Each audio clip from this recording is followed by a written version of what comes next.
কী বলবো, আমার ক্যামেরার জন্য আসছে। এখানে ক্যামেরা অ্যালাউ নেই কিন্তু ফোন অ্যালাউ আছে, কিন্তু কেন সেটা এরা বলবে না, আর ক্যামেরা এরা রাখবেও না। উপরন্ত যারা দূর থেকে ক্যামেরা নিয়ে আসবে তারা এখান থেকে মানে তাদেরকে আবার ফেরত দিতে যেতে হবে, মানে এত বাজে পরিষেবা।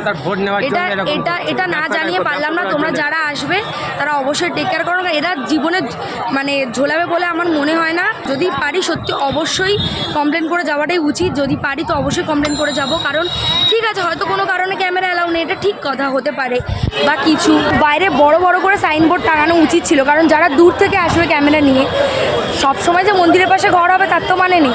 যারা দূর থেকে আসবে তারা গাড়ি ভাড়া করে আসবে, আবার গাড়ি ভাড়া করে দিতে হবে, মানে এটা কী ধরনের জিনিস?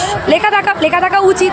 যেমন এখানে বড় ব্যাগ নিয়ে ঢোকা অ্যালাউ নেই, জুতো খুলে প্রবেশ সব লেখা আছে, কিন্তু ক্যামেরা অ্যালাউ নেই বা অন্য কিছু অ্যালাউ নেই সেটা নেই। ভেতরে ঢোকার পর বলছে সেন্সার, ঠিক আছে সেন্সার আছে, যা আছে থাক, কিন্তু ভেতরে রাখার তো একটা ব্যবস্থা করবে, সেইটা ওরা করবে না, সেটাও রাখবে না।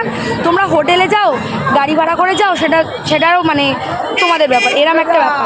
তো তোমরা অবশ্যই যারা ক্যামেরা নিয়ে আসতে চাইছো বা কিছু, তারা ক্যামেরা নিয়ে এসো না, কারণ ক্যামেরা নিয়ে ঢুকতে দেবে না, আর এদের পরিষেবা খুবই খারাপ।